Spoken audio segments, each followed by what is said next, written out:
范闲，你一个月给他50两银子，你问这干嘛？还给他买地，还给他买牛，我一个月都拿不了50两啊！那个哥，你看这样行不行？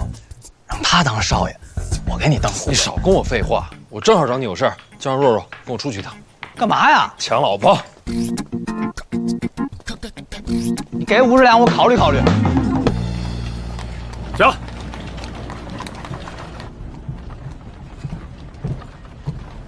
姐，你也不问问要去哪儿就跟着出来了，为何要问？咱总得知道干嘛去吧？哥哥自有打算。他要把你卖了，你也跟着去啊？卖了也有哥哥的道理。范闲，你到底为了我姐姐吃了什么迷魂药了？我姐可是京都第一才女啊，怎么在你这儿就跟傻丫头似的？确实应该交代一下，若若，你是姑娘家，待会儿见了你嫂子，拉上就跑。嫂子，我先娶了我那鸡腿姑娘，看他们怎么逼我成婚。哥，我们去哪儿？靖王府。还好我知道她是靖王家的丫鬟。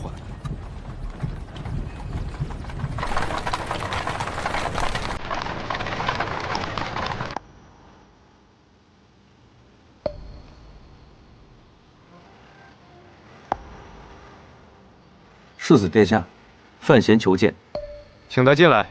是。范兄，今天怎么有闲亲至啊？有个事儿麻烦你。范兄，请讲。我想见见你们家女眷。哪一个呀？所有。这一会儿我认出来之后，若若你上去把她拉住。我要是动手的话，怕是有些唐突。范兄，请放心，已经不会更唐突了。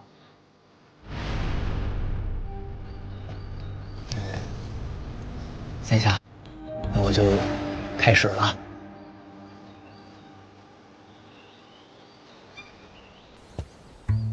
来，排好队，一个一个来，走到这儿。是这个吗？这个。下一位，下一位，下一个。还行，哥。来，下一个，下一个，下一个。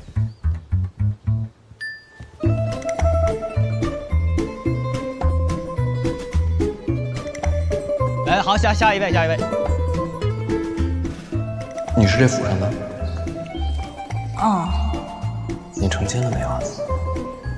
没有。那你叫什么呀？好好，下一位。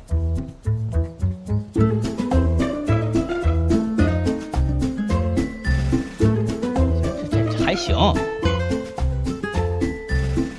这种事儿吧都没有。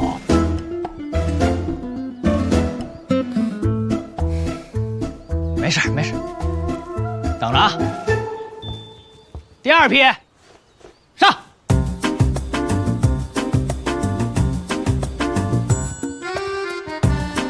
还挑你，哎，走走走，不怕不怕，走快走。好，不是，快走走走，不行，我哥不想看你。来，还没有啊？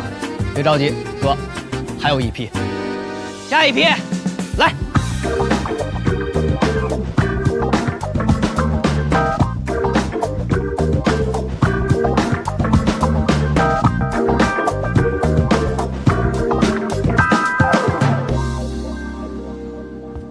没了，都在这儿了。都在这儿了。不可能啊！我那天诗会明明看见了。诗会那天，来客众多，你要找的丫鬟不一定是我府上的。如果是这样，恐怕就不好找了。那我要是一家一家登门拜访呢？那恐怕会被打出来吧。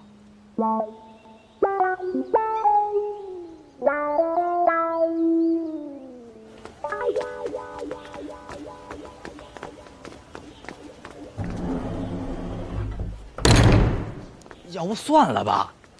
其实还有个办法，就是有点过分。还要过分？姐，我能不能回家？若若，你认识林婉儿吗？见过几面，说过些话。她住哪儿？她患有肺痨，常年在皇家别院将养。这婚事根源还在她身上。走，去皇家别院。你要去杀他？随我来。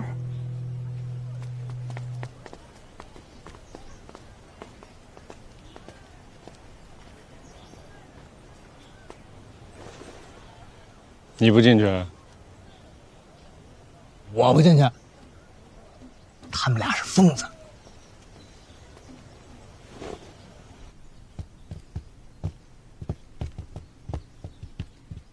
若若小姐，稍待片刻，我这边去通传。多谢。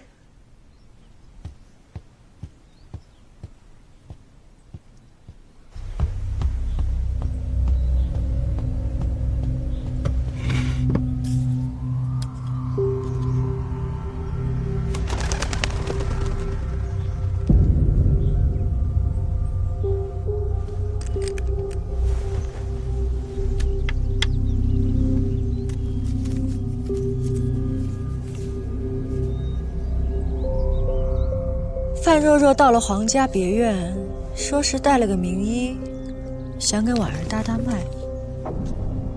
姑姑为何笑得古怪啊？那个名医就是范闲。婚事未定，怎能相见啊？听说范闲是废界的弟子，用毒者亦是医者，让他们见。姑姑，您不是一直不愿意婉儿嫁给范闲吗？范闲刚从靖王府出来，说要找一个丫鬟。那个拿鸡腿的，你知道了？偶有耳闻。婉儿不愿意嫁，范闲自己也不愿意娶。唯一不松口的，便是陛下。若是能让婉儿厌恶，甚至痛恨范闲，或许陛下能重新考虑。我明白了，范闲假扮医者，是为了惹怒婉儿，毁了婚事。这件事上，我希望他顺利。哎，你说他能见着林婉儿吗？久病之人自然会见名医。你说为了一个丫鬟，舍了一个郡主，这买卖不是亏大了吗？是亏了，在这城里边，只有他一个人会这么选。哼。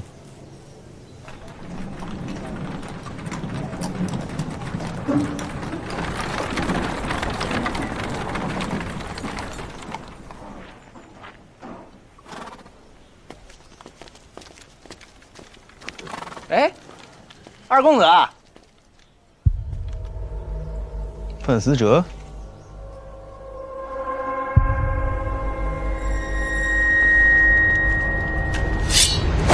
就是范闲。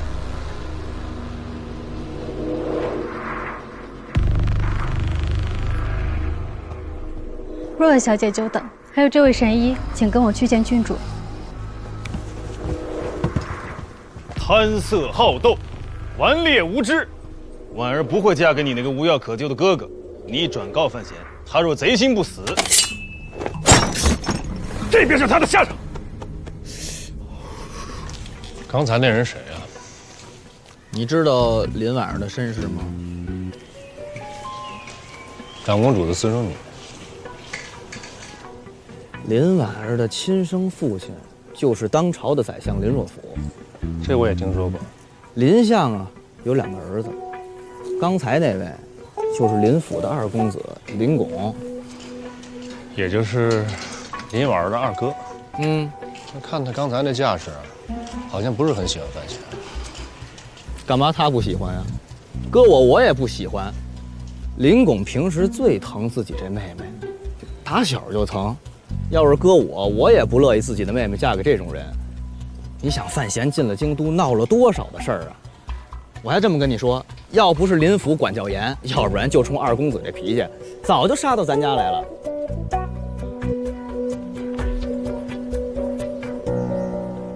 话都说了，请便吧。二公子，我今日来是带这位名医来瞧瞧婉儿的病。婉儿得的是肺痨，多少名医都束手无策。你找了这么个年纪的，还敢叫名医？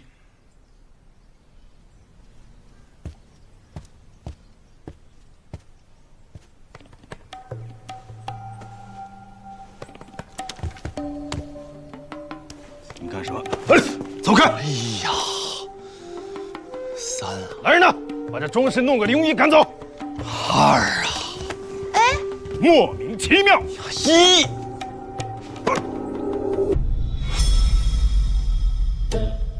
我说什么来着？公子这个病啊！哎呀，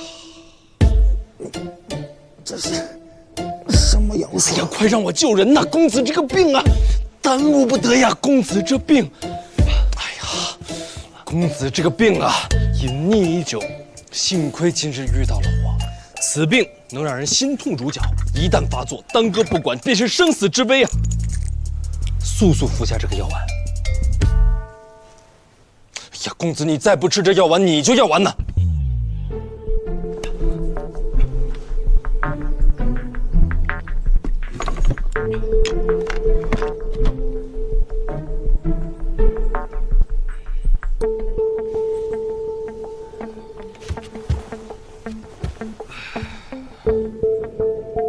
起效甚快，这病叫什么名字啊？此病名为和气疗，什么意思？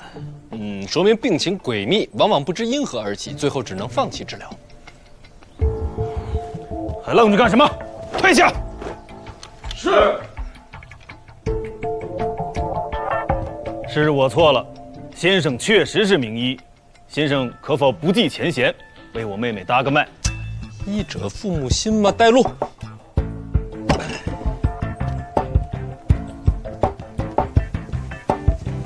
吓了一跳。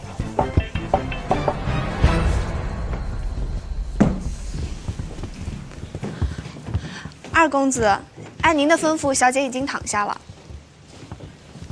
请先生体谅，毕竟是未出阁的丫头，不太方便露脸。先生，请。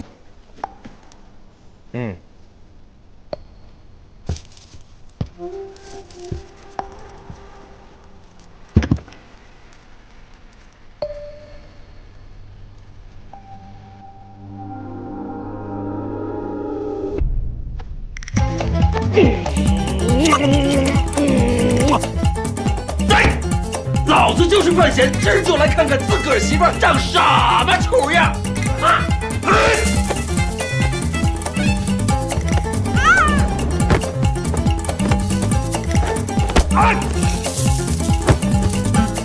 我就不信了，我今儿闹成这样，你们还不让老子退婚？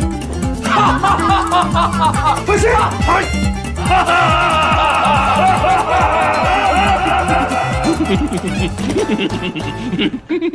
先生，再想病情，我先搭个脉。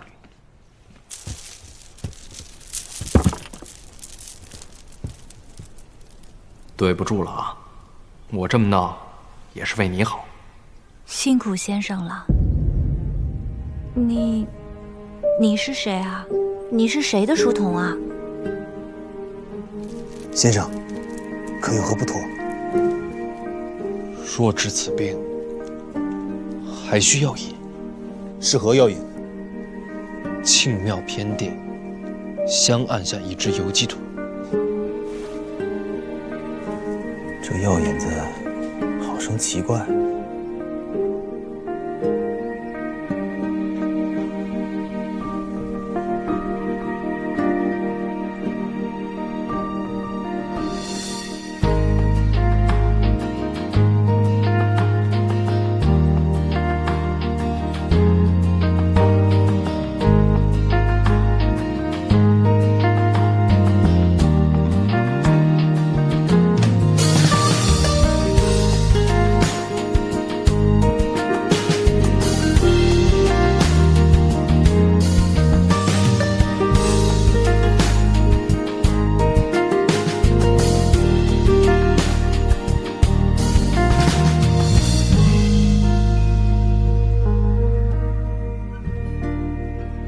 他们怎么还不出来呀？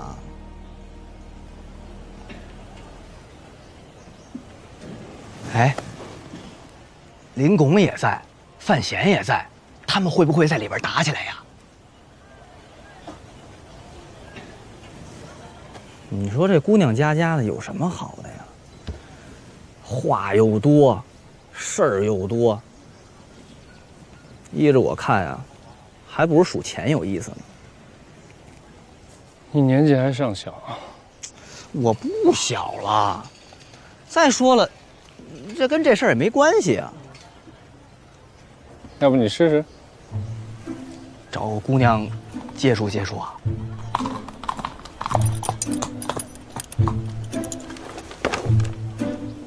哎，这个看着还不错啊。要不我试试？这个好。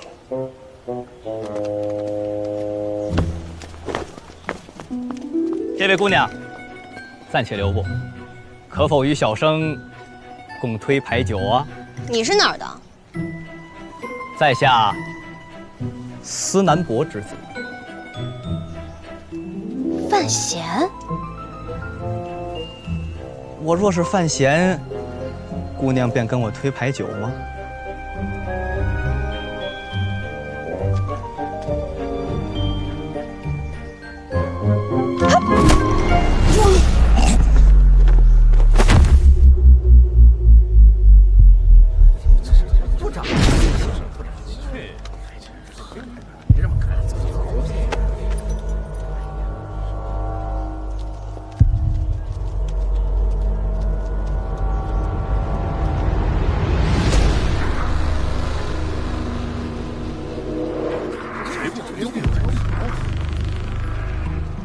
女人好可怕啊！你二人在干什么？我在看病，不需要搭脉吗？看面相就行。看出什么了？小姐是不是常常咳嗽？是。是不是日渐消瘦？是啊。是不是常流虚汗？是。是不是常觉得潮热？这都是面相看出来的。有没有卡血？已经卡了。结果怎样？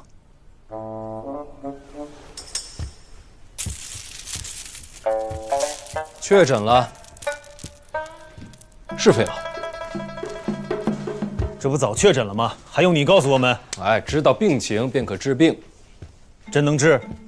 饮食怎样？已经注意了，禁绝荤腥，保持清淡。你们这便是在害他。何解？肺痨乃是慢性消耗病，病人正需要荤腥，若是吃的少了，就会日渐衰弱。鸡腿什么的，完全可以多吃。只是多吃荤食，怕会恶心作呕。没事儿。吐着吐着，就习惯了。这也行吗？回头我给小姐开个方子。还有啊，就那个窗户没事常打开，要多呼吸呼吸新鲜空气。至于晚上要不要关，那就小姐自己决定了。毕竟还要防着别人夜里进来。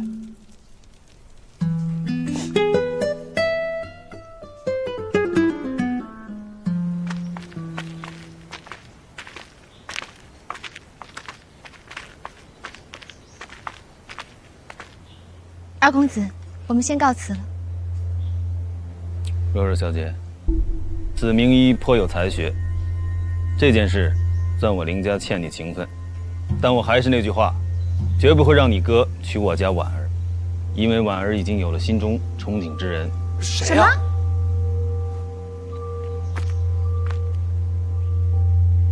该是礼部尚书之子，宫中编撰郭宝坤郭公子。郭宝，二公子，我们先告辞了。郭宝坤，我怎么郭宝坤？二公子，刚刚那人是谁啊？若若请来的名医，颇有手段。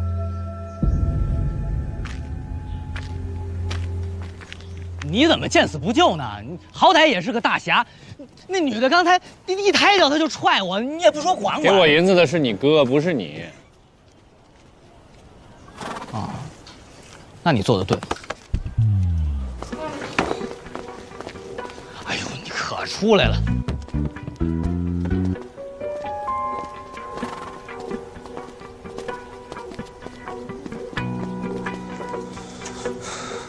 怎么可能是郭宝坤？太狗血了吧！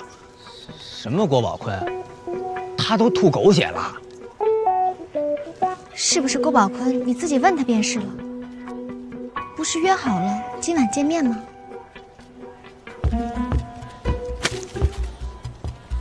姐，跟谁见面啊？鸡腿姑娘说好了，走窗。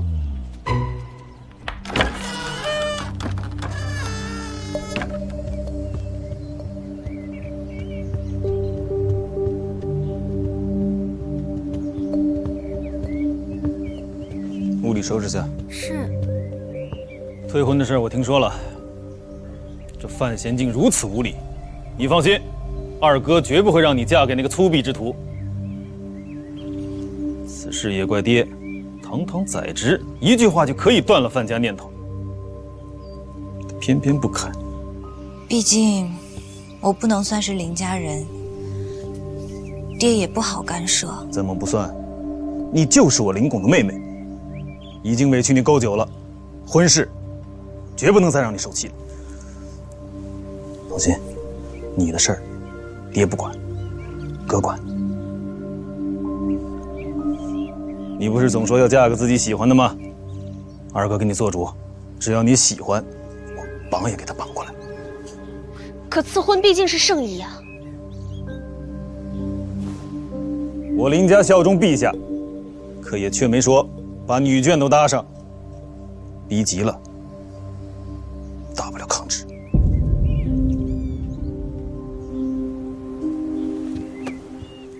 二哥对我好，我心里都记得。有个哥哥可真好。婉儿，让灵儿陪陪你吧，女孩子家聊聊天，其他的事不用你操心，只是别聊得太晚了，耽误了休息。行了，灵儿，外边风大，带婉儿进屋吧。好，放心吧，到时间我催他休息。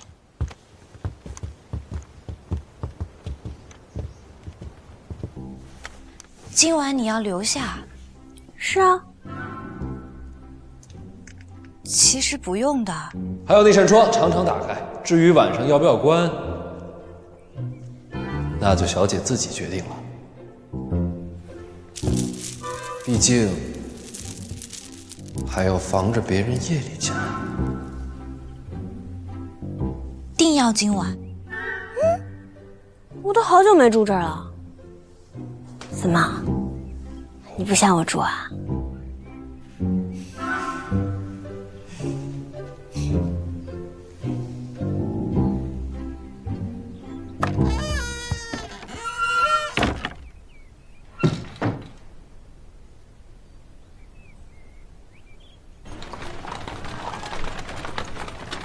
这鸡腿姑娘就是林婉儿，那刚才打我的就是叶灵儿。难怪了，叶灵儿谁呀？京都守备叶仲的独女，没听过。四大宗师之一的叶流云，是他叔祖。这丫头啊，从小习武就爱打架。她为什么打你啊？她以为我是你。那她为什么打我呀？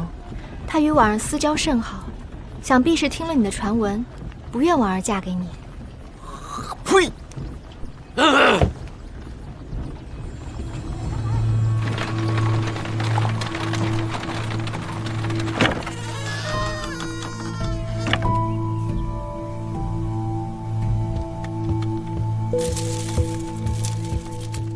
我考虑好了，过了今晚，我便去范府门上。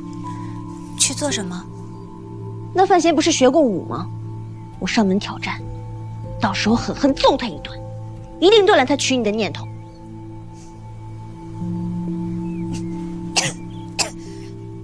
别在那就吹风了，快把窗户给你关上。啊！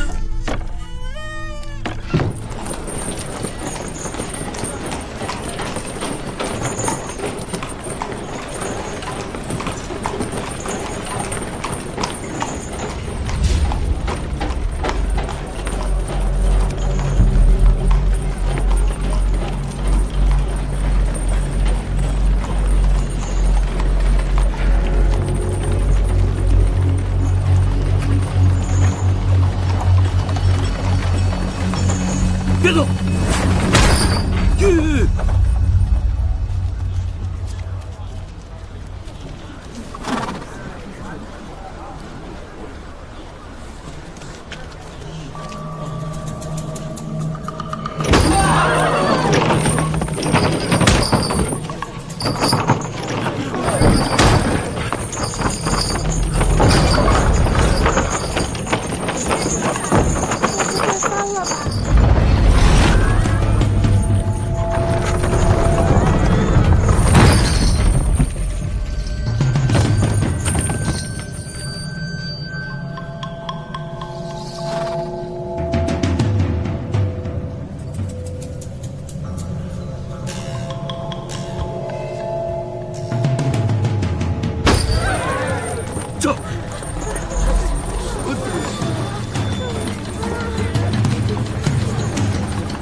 有人吗？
办此时。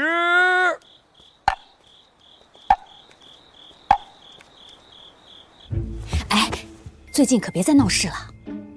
怎么说？退婚的事儿他答应了。哎，最近呀，他一直都在想你说的那些话，然后明白你是对的。是什么对的？比起内裤财权，你娘也许更希望你能找到心爱的人走到一起。他说他会向陛下开口，请求解除婚约。哎，让你去找那个鸡腿姑娘，不管那个姑娘是什么身份，只要你喜欢，他坚决不反对。哎，这事儿啊，毕竟吵了这么久了，让他一下子服软，面子上过不去。刚才说这些啊，也都是替他说的。这个，我也想了挺久的。要不这婚就别退了啊？什么？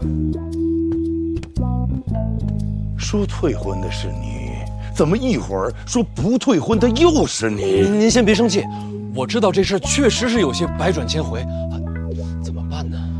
怎么办呢？要不这样吧，我先出去一趟，明天一早给您个准信儿。哎，这么晚了，你去哪儿啊？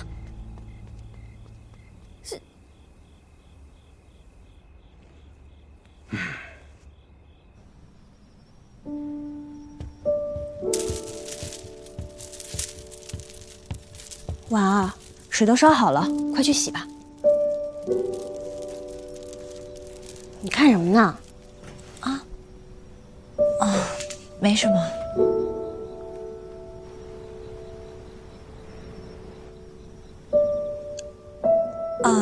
夜里凉，我把窗户关上吧。哎，关它做什么？白天的大夫不是说了要你经常开窗通风吗？哎呦，快去洗吧，一会儿水都凉了。快去，我去给你铺床啊。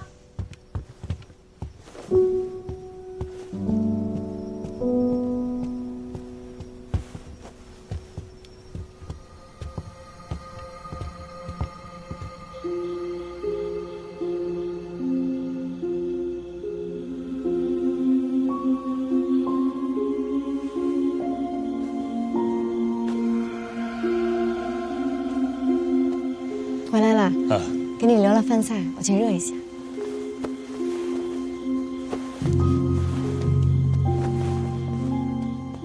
要不你别忙了，我也不是很饿啊。没事。他今儿睡得这么早，又疯跑了一天。这回头啊，让范闲帮着找个先生，应该让孩子念书了。那自然好啊。这孩子整天在城里疯跑，性子都变野了。刚才还说今天认识了一个新的朋友，住在箱子里，还被铁链锁着。孩子嘛，不都是这样的？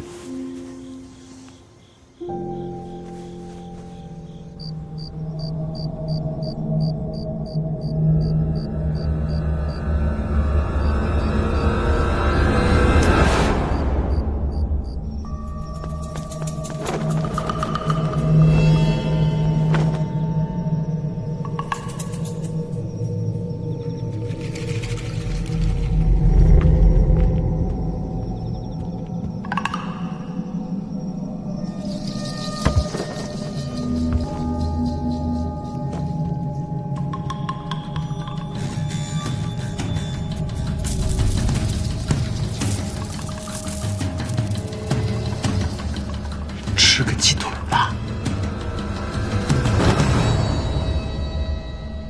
怎么是你？我说我是来送宵夜的，你信吗？明里是大夫，暗里是淫贼。你误会了，你只是要打死这个淫贼。下手这么重，有没有点爱心？大屁股！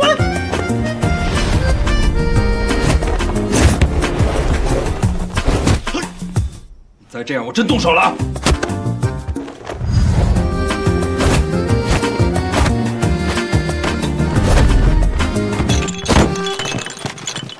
别打了，我不是淫贼，不信你们玩儿。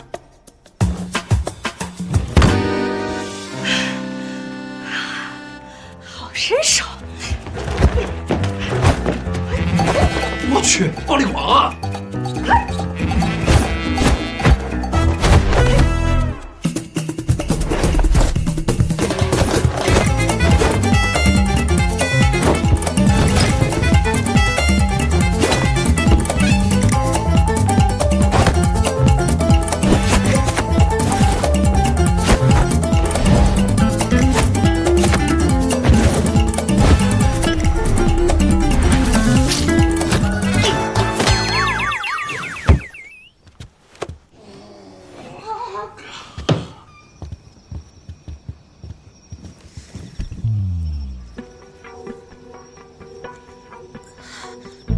在这儿稍等我一下。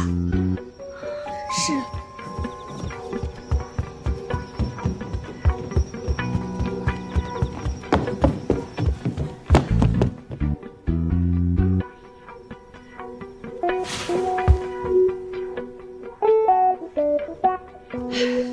他先动的手，我给你带的。很疼吧？我都没使劲儿。你们俩不会真是约好的吧？郡主和大夫不为世俗妄言，踏破身世之别，这跟画本里小说里写的一样啊！姑娘，你平时看的都什么画本啊？你身手不错，哎，特别是你刚刚在这儿使的那一掌，这一掌特别巧妙。一掌啊！这一掌，这一掌。哎，承让，姑娘掌法才是精妙的。哎，我使的这个叫大劈关。大劈关。我输给你，是我学艺不精，跟我家传的武艺可没有关系。那是，刚才你不踩到那儿，我赢不了。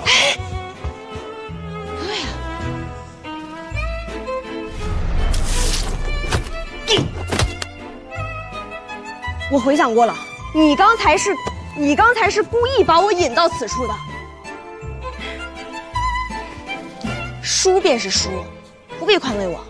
哎，你刚还有一招，这一招叫什么？就这个。这招啊，这招没什么名字，小手段，明白了吗？还有，你还有一招，对，婉儿，你没看见他刚刚有一招特别厉害，你能不能再给？对不住，我又犯了无耻了。那你们先聊，我出去，我不让人靠近。聊。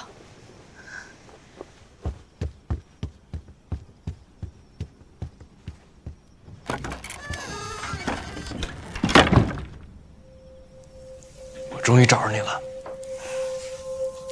找我何事？我也不知道，我就是想见你。真的？真的。自从咱们上次在清庙见过之后，我每天最开心的事儿就是做梦，因为每天梦里都能见到你。每次醒过来的时候，我就害怕，我怕咱们就只有一面的缘分，我怕我以后再也见不到你。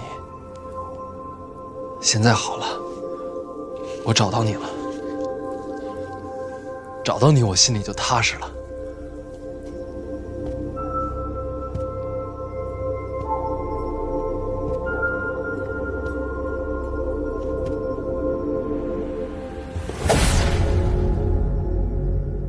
话说得很好听，这是常年风流养成的手段。咱们之间是不是有什么误会啊？我不觉得有什么误会。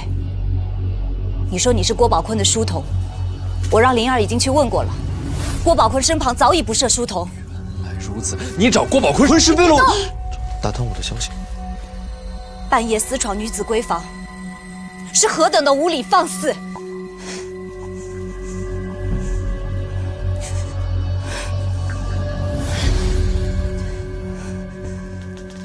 你别动！招呼了，你不许动！你要是真不想见我的话，刚才那姑娘在的时候你就拔剑了。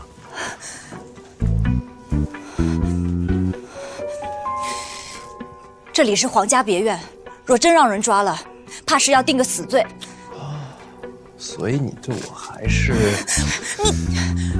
我与你相识一场，并不希望你有性命之忧。可是，我也不想听到你这般言语。你真以为我是那种轻薄之人吗？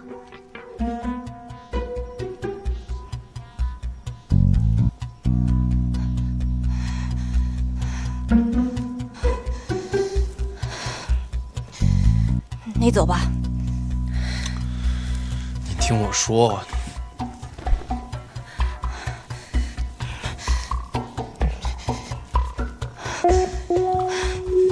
是要多开窗通风。你干什么？但是夜里风这么凉，还是关了吧。我让你走，你听不懂吗？你把刀放下，把刀放下。走。我让你走。你别激动，我这就走。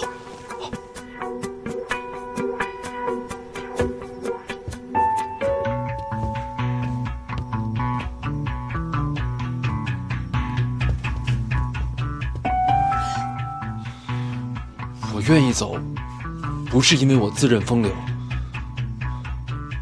我是怕你伤着自己。但是我刚才说的每一句话，都是发自肺腑，绝无半点轻薄之意。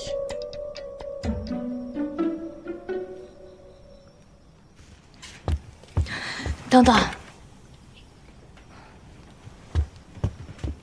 你究竟是谁？你叫什么名字？我叫范闲。你以为我是什么人，竟如此羞辱我？我真的是范闲。你明知道我与他有婚约，故意说他的名字来戏弄我。这个没有关系，我是叫范闲，范闲就是我教了好多年范闲了，我真的是范闲。他那粗鄙不堪之人，我早已见过，还是诗会上你指与我看的。诗会那天事出有因，回头我跟你慢慢解释。范闲怎么就粗鄙了？当街行凶，口出狂言，出言不逊，早就传遍了。你要认识一个人，你得当面看，你不能听传闻啊。那在马车中与歌姬同行呢？我没干过这种事儿。那说明你就不是范闲。听错了传闻，都是我亲眼所见。我想起来了，那天马车上是范思哲，我没在车上，你误会了。巧言善辩，我告诉你，你再不自重的话，我对我自己真下得去手。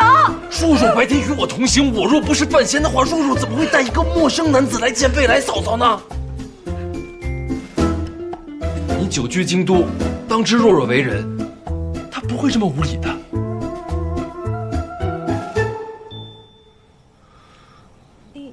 怎么说你才信我呀？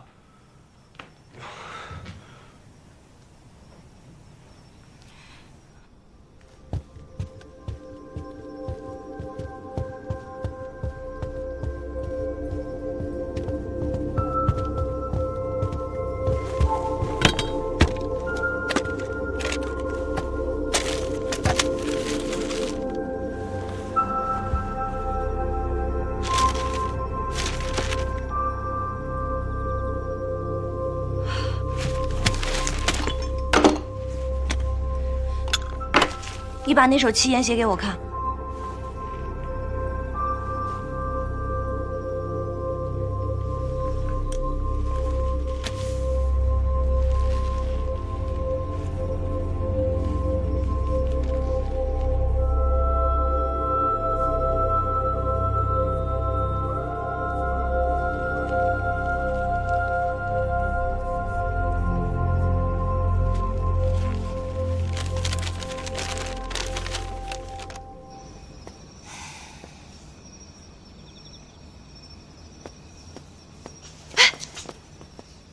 叶小姐为何站在此处？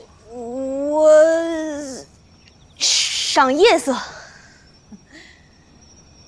我刚刚明明听见楼上有动静。我刚刚在楼上练武，闹出了点声响。郡主病体虚弱，叶小姐怎会在她面前练武？我去看看郡主。哎，婉儿已经睡下了。即便是睡了，我也有责问安。叶小姐因何拦我？不能进！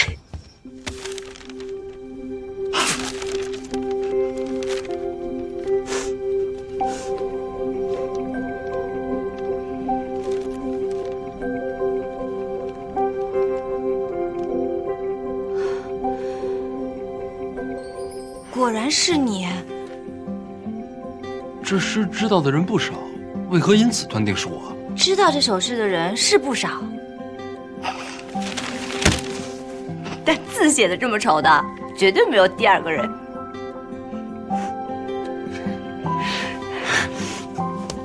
李洪成给我的。相信我了吧？怎么会是？没必要进去看。叶小姐，婉儿请让真的睡熟了。让开！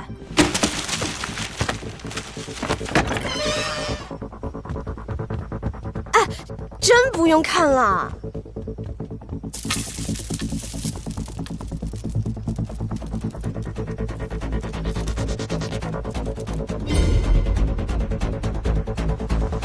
我都说了，他真睡了。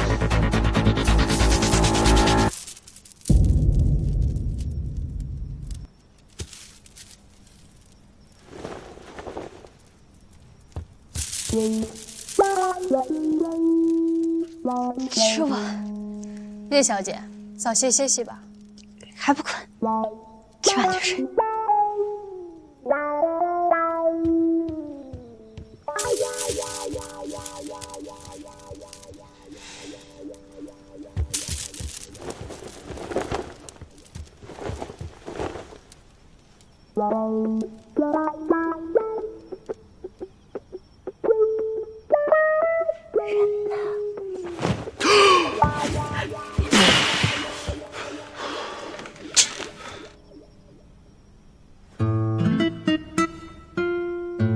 一时无奈，应急之举。我懂，我懂。书上都是这么写的。我还是到外面等着。灵儿，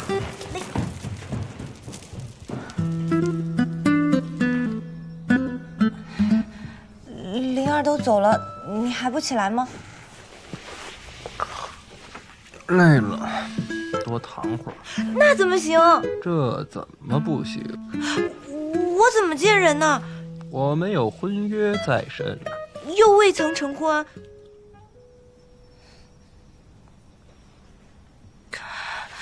起来，起来，起来！你不起来，我走了。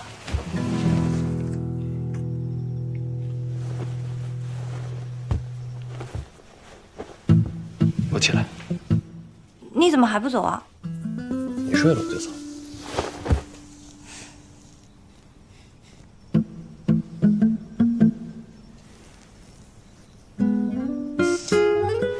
你快走啊！被人瞧见了不好。我运气真是太好了。什么运气啊？我喜欢一个姑娘，结果发现这姑娘就是我未过门的妻子。要不是上天眷顾我，我怎么会这么幸运？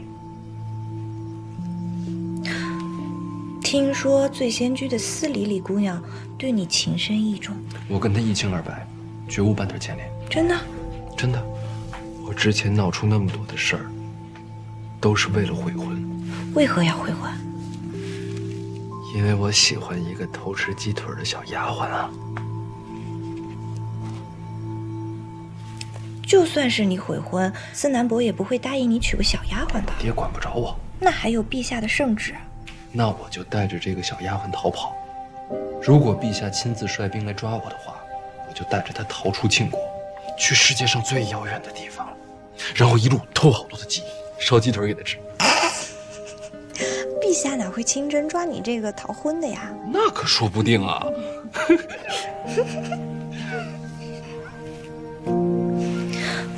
你真这么打算的？真的。所以我一直在找你啊。只是我身患肺痨，并不是那个可以跟你一起去远方的小丫鬟。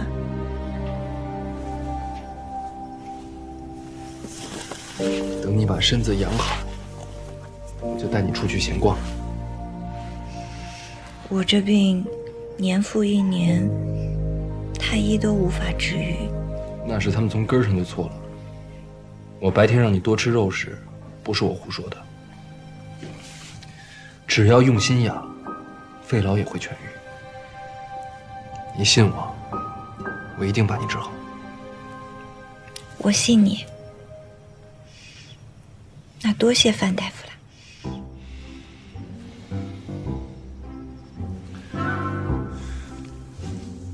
你叫我什么？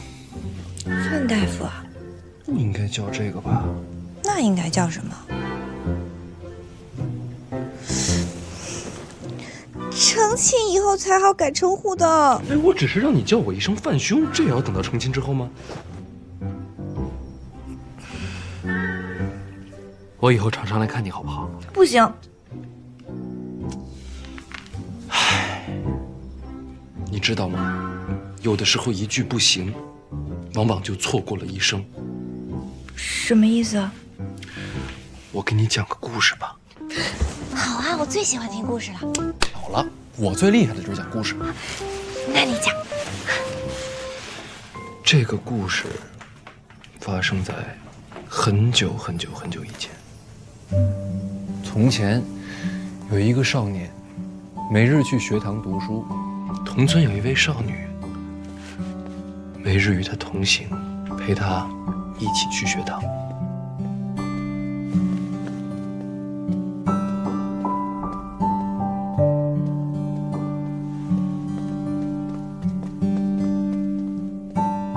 女子是不能进学堂的。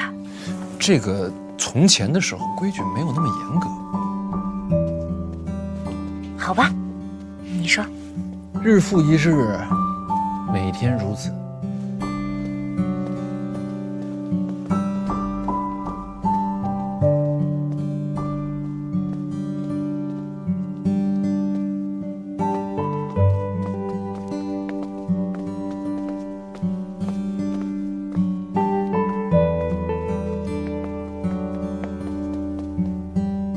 少年终于忍不住了，他停下来问这个少女。他说：“为什么跟着我？”因为喜欢看你，所以才跟着你的。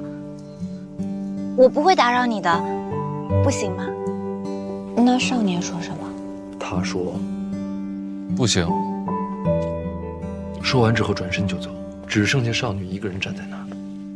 你猜后来怎么样了？我猜，那少女应该搬离村子了。为什么要搬离啊？世俗就是如此，逼得她不得不离开。我虽赞叹她勇敢，更唏嘘她可怜。此话怎讲？平常人家若是男女有意，首先是要有媒人说亲，再有三书六礼，换书帖，过文定。女子如此行事，虽是情深意重，毕竟于世俗礼教所不容。这个故事发生在从前。从前的时候，礼教没有那么严格，男女之间若是有意的话，可以当面表达。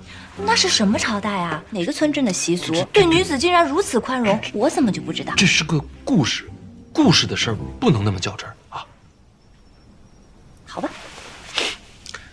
后来，少年学成，漂泊在外，但心中始终记得当年的少女。当他年过古稀，重归故里的时候，他想再见那个少女一面。少女此时也已年过花甲，她托人传话，她说：“知道你想见，但是不行。”男子便托人告诉她，明日一早，在当年去学堂的路上，他会拿着一支粉色樱花等候。你猜，他等到没有？不知道。第二天一早，老人拿了100支樱花，守在当年学堂的路上，每遇到一个路过的老太太，就送她一支，因为他知道，在这些人里面，总有一个，就是当年与他同行的少女。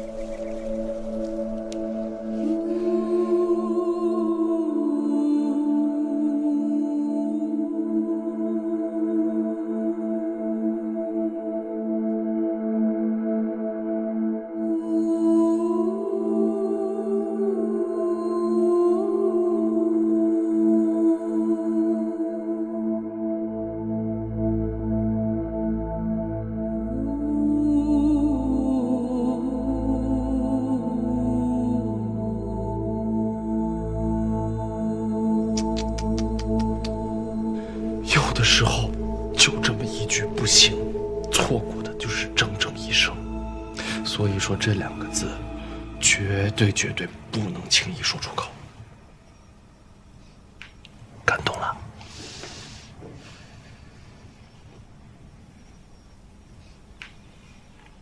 那男子可曾婚配？也曾成亲，只是忘不掉当年的人。既然忘不了，为什么还要和其他女子成婚？为什么不当时就去找当年的那个少女？这个，他已然结婚了，过完了这一生，到了这个岁数，再回去找当年的那个少女，这是为什么呢？只不过是人生不想留下遗憾罢了。可是他有没有想过那个少女的处境？万一人家也结婚了呢？那他的家人会怎么想这件事情呢？这个故事发生的那个时候吧，他规矩和礼数没有这么多，他的家人也没有多。你在儋州的时候也进过学堂？这故事跟我没关系，我在儋州没上过学堂，也不认识什么姑娘。那你为什么要给我讲这个故事？我就是想跟你一起批判这个男的，批判他。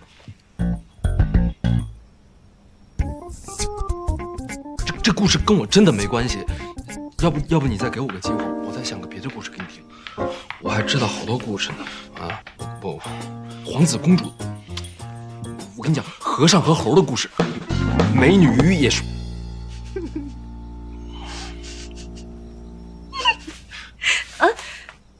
我记得《红楼》是你写的。其实是一个曹先生写的，我只是转述。你把《红楼》未完的，好好说给我听就行了。你这话的意思是让我以后天天来找你呗？我困了，我要睡觉了。幸好是你。我说，幸好我婚约里遇到的是你。以后不只是红楼，我还有好多好听的故事说给你。现在就听大夫的话，好好睡吧。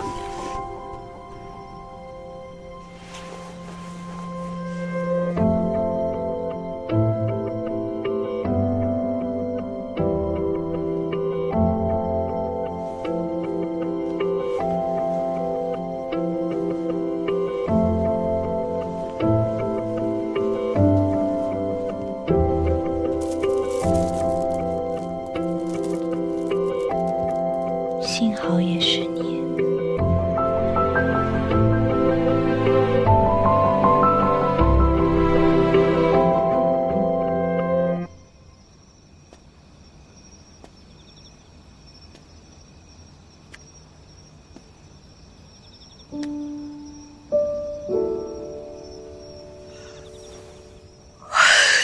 还要聊多久啊？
小心着凉了，